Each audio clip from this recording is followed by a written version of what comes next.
ಆಮೇಲೆ ಈ ಹಾಡುಗಳಿಗೆ ಕನೆಕ್ಟ್ ಆಗೋದಕ್ಕೆ ಅವ್ರ ಕಾರಣ ರವಿಚಂದ್ರನ್ ಅವರು. ಏನಂದ್ರೆ ನಾವು ಏನು ಈ ಟ್ರೆಂಡ್ನ ತಂದಿದ್ವಿ ಅದಕ್ಕೆ ಒಂದು ವಿಜುವಲ್ಸ್ ಕೊಟ್ಟಿದ್ದಾರೆ ಅವರು.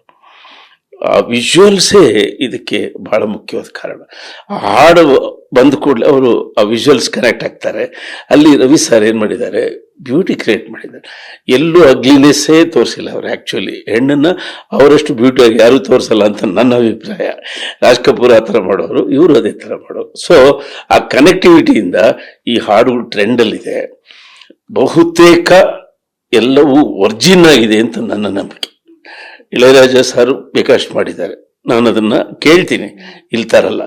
ನೌಷದ್ದು ಅವರು ಇವರು ನನಗೆಲ್ಲ ಬಹಳ ಬೇಕು, ಆದ್ರೆ ಅವ್ರನ್ನೆಲ್ಲ ದೂರದಲ್ಲಿ ಇಟ್ಟಿರ್ತೀನಿ, ಕೇಳ್ತೀನಿ, ತಗೊಂಡು ಇನ್ಸ್ಪಿರೇಷನ್ ತಗೊಂಡು ನಂದು ಮಾಡ್ತೀನಿ. ಅದರಿಂದ ವರ್ಜಿನಿಟಿ, ವೆರೈಟಿ ಅಂಡ್ ಪನ್ನಿಂಗ್ ನನ್ನ ಸ್ಪೆಷಲ್, ಅದಕ್ಕೆ ಇದು ಟ್ರೆಂಡಲ್ಲಿದೆ. ಈಗಿನ ಕಲಿಯುಗದಲ್ಲಿ ಏನಾಗಿದೆ ಅಂದ್ರೆ, ನಾವೇ ಏನಾದ್ರೂ ನಮ್ಗೆ ಯಾರಾದ್ರೂ ನಮ್ಗೆ ಹೆಲ್ಪ್ ಮಾಡಿದ್ರೆ, ಸಹಾಯ ಮಾಡಿದ್ರೆ ಅದನ್ನ ನಾವು ಮರ್ತ್ ಬಿಡ್ತೀವಿ. ನಾವು ಎಲ್ಲಿಂದ ಬಂದಿದೀವಿ, ನಮ್ಗೆ ಯಾರು ಹೆಲ್ಪ್ ಮಾಡಿದ್ರು ಅನ್ನೋದನ್ನ ನಾವು ನೆನಪಿಸ್ಕೊಳ್ಳೋದೇ ಇಲ್ಲ. ನಾನು ಒನ್ಸ್ ನಿಮ್ ಮನೆಗೆ ಭೇಟಿ ಕೊಟ್ಟಾಗ ಅಲ್ಲೊಂದು ಫೋಟೋ ನೋಡಿದೆ ಎಂಟ್ರೆನ್ಸ್ ಅಲ್ಲಿ ರವಿಚಂದ್ರನ್ ಅವ್ರ ಫೋಟೋ ಇತ್ತು, ಅಲ್ಲಿ ಅನ್ನದಾತರು ಅಂತ ಬರ್ದಿದ್ರಿ. ನಂಗೆ ತುಂಬಾ ಕನೆಕ್ಟ್ ಆಗೋಯ್ತು ಅವಾಗ. ಸರ್ರು ಇಷ್ಟು ಫೇಮಸ್ ಆಗ್ಬಿಟ್ಟಿದ್ದಾರೆ, ಇಷ್ಟು ಇದಾಗ್ಬಿಟ್ಟಿದ್ದಾರೆ, ಆದ್ರೂ ಬಂದಿದ್ದ ಹಾದಿಯನ್ನ ಮರ್ತಿಲ್ವಲ್ಲ ಅಂತ ನನ್ಗೆ ನಾವು ಇದನ್ನ ಕಲಿಬೇಕು ಅಂತ ಅನ್ನಿಸ್ತು ಅವತ್ತು. ಜಾಣೆ ಜಾಣೆ ಇಲ್ಲಮ್ಮ. ಅಂದ್ರೆ ನಮ್ಮದು ವರ್ಕಿಂಗ್ ಕ್ಲಾಸ್, ನಾನು ಹುಟ್ಟಿ ಬೆಳೆದಿದ್ದೆ ವರ್ಕಿಂಗ್ ಕ್ಲಾಸು. ಅದು ಯಾವುದೋ ಪುಣ್ಯದಿಂದ ನಮಗೆ ಓದಿನ ಸಂಸ್ಕಾರ, ಸಂಗೀತದ ಸಂಸ್ಕಾರ, ಪ್ರದರ್ಶನ ಕಲೆಗಳ ಸಂಸ್ಕಾರ ಬಂದಿದೆ. ಅದು ಸ್ಪೆಷಲ್ ನನಗೆ. ಆದರೂ ನಮ್ಮ ಬದುಕಿನ ವಿನ್ಯಾಸ ಚಿಕ್ಕದು. ವರ್ಕಿಂಗ್ ಕ್ಲಾಸ್ ಎಷ್ಟಿರುತ್ತಮ್ಮ, ಬೆಳಿಗ್ಗೆ ಎದ್ದೇಳು, ಸ್ವಲ್ಪ ಕಷ್ಟಪಡು, ದುಡಿ, ಹೋರಾಡು, ದುಡಿ, ತಿನ್ನು, ಉಳಿದು ಮಲ, ಇಷ್ಟೇ ಇರುತ್ತೆ. ಇಷ್ಟು ಚಿಕ್ಕ ಜೀವನ ವಿನ್ಯಾಸಕ್ಕೆ ಇಷ್ಟು ದೊಡ್ಡ ಕ್ಯಾನ್ವಾಸ್ ನಮ್ಗೆ ಎಲ್ಲಿ ಸಿಕ್ತು? ಒಂದು ನಮ್ಮ ಪ್ರತಿಭೆ. ಆ ಪ್ರತಿಭೆಗೆ ಅವಕಾಶ ಕೊಟ್ಟ ಒಬ್ಬ ವ್ಯಕ್ತಿ ಎಷ್ಟು ಮುಖ್ಯ ಆಗ್ತಾನೆ ಅಂದ್ರೆ ಸಾಮಾನ್ಯ ಅಲ್ಲ. ಆತ ಗೊತ್ತಿಲ್ಲ ಮಾಡ್ಬಿಟ್ಟಿದ್ದಾನೆ ಅಂತ ನನ್ನ ಅಭಿಪ್ರಾಯ. ಅದನಿಗೆ ಗೊತ್ತಿದ್ರೆ ಇದು ಮಾಡ್ತಿದ್ನೋ ಇಲ್ಲೋ ಗೊತ್ತಿಲ್ಲ. ಆತ ಧೈರ್ಯದಿಂದ ನನ್ನನ್ನು ಕೈ ಹಿಡ್ಕೊಂಡು ಬನ್ನಿ ರಾಜು ಅಂತ ಕರ್ಕೊಂಡ್ಬಿಟ್ಟ. ಅದು ರಾಯಲ್ ವೇ ಅಮ್ಮ, ರಾಯಲ್ ವೇ. ನೀವು ಹೇಳಕ್ಕೆ ಸಾಧ್ಯ ಇಲ್ಲ ಅದು. ನಾನು ಯಾರ ಹತ್ರನೂ ಹೋಗಿ ನನಗೆ ಅವಕಾಶ ಕೊಡಿ, ಬಾಗಿಲು ಕಾಯಲಿಲ್ಲ, ಕೇಳಲಿಲ್ಲ, ಅವಮಾನಗಳು ಪಡಲಿಲ್ಲ, ಏನೂ ಇಲ್ಲ. ಕೈ ಹಿಡಿದು ಕರ್ಕೊಂಬಂದ್ರು. ನನ್ನ ಪ್ರತಿಭೆ ನೋಡಿದ್ರು. ನೀವು ಡೇಂಜರ್ ಇದ್ದೀರಿ, ನೀವು ಏನ್ ಬೇಕಾದ್ರೆ ಮಾಡ್ತೀರಿ, ಮಾಡ್ರಿ ಅಂದ್ರು. ಮೊದಲನೇ ಅವಕಾಶ ಚಿಕ್ಕದು, ಎರಡನೇ ಅವಕಾಶ ಭಾರಿ ದೊಡ್ಡದು. ಪ್ರೇಮಲೋಕ ಅಂತ ಸಿನಿಮಾನ ಸುಮ್ಮನೆ ಮಾಡಿ ಅಂತ ಕೊಟ್ಬಿಟ್ರು. ಎಷ್ಟು ಧೈರ್ಯ ಬೇಕು ಅದಕ್ಕೆ ಕೊಡೋದಕ್ಕೆ. ಅವ್ರ ತಂದೆ ಅವರೆಲ್ಲ ಎಷ್ಟು ಯೋಚನೆ ಮಾಡಿದ್ರು, ಏನೇ ಏಕಾಏಕಿ ಹಿಂಗೆ ನಿರ್ಧಾರ ತಗೊಂಡೆ ಅಂದ್ರು.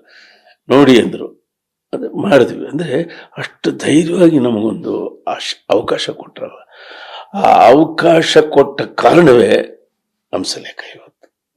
ಸೊ ಹಾಗಾಗಿ ಅವ್ರ ಹೆಸರು, ಅವ್ರ ತಂದೆಯವ್ರ ಹೆಸರು ವೀರಸ್ವಾಮಿ ಅಂತ.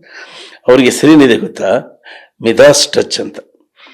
ವೀರಸ್ವಾಮಿಯವರು ಕೈ ಇಟ್ಟರೆ ಅದು ಚಿನ್ನ ಅಂತ.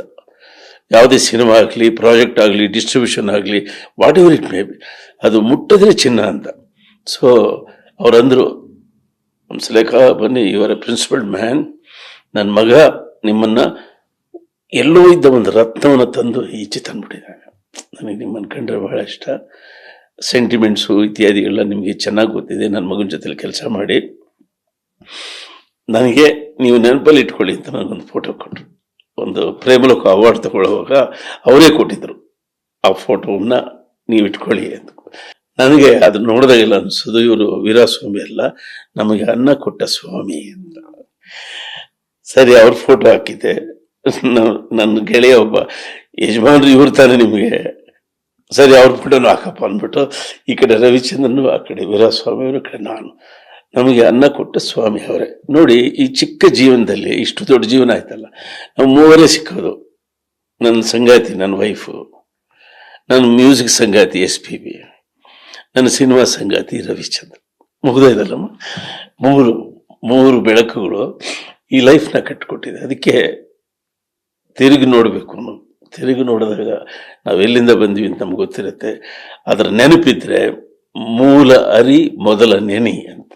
ಮೂಲವನ್ನು ಬರೀ ಹೇಳಿ. ನೀವು ಬೆಳಕು ಅಂತ ಹೇಳ್ತಾ ಇದ್ರಿ, ಈ ಎರಡು ಬೆಳಕು ಸೇರಿ ದರ್ಶನ ಆಗೋದು ಯಾವಾಗ ಅಂತ ಇನ್ನೊಂದ್ಸರಿ ಎಲ್ರು ಇದು ಬೆಳಕಲ್ಲ ದರ್ಶನ ಅನ್ನೋ ರೀತಿ ಕಾಂತಾರ. ಏನಿಲ್ಲವ, ನಾವಿಬ್ರು ಎಷ್ಟು ಕ್ಲೋಸ್ ಆಗಿದ್ದೀವಿ ಅಂದ್ರೆ ಅಷ್ಟು ಕ್ಲೋಸ್ ಆಗಿದ್ದೀವಿ. ಪರಿಸ್ಥಿತಿಗಳು ಏನಾಗಿದೆ ಅಂದ್ರೆ ಅವರು ಆಲೋಚನೆಗಳನ್ನ ಬೇರೆ ಮಾಡ್ತಿದ್ದಾರೆ. ಈಗ ನಾನು ಸಿನಿಮಾದ ಆ ವಾರ್ಮಪ್ ಇಂದ ಈಚೆ ಬಂದ್ಬಿಟ್ಟಿದ್ದೀನಿ. ನಿಮಗಿನ್ನು ಗೊತ್ತಿರೋ ಹಾಗೆ ನಮಗೆ 20 ವರ್ಷಗಳಿಂದ ಈ ಮ್ಯೂಸಿಕ್ಕು, ಈ ಸಾಮಾಜಿಕ ಪ್ರಜ್ಞೆ ಮತ್ತು ಸೋಷಿಯಲ್ ಅವೇರ್ನೆಸ್ ಈ ಕಡೆ ಬಂದ್ಬಿಟ್ಟಿದ್ದೀವಿ.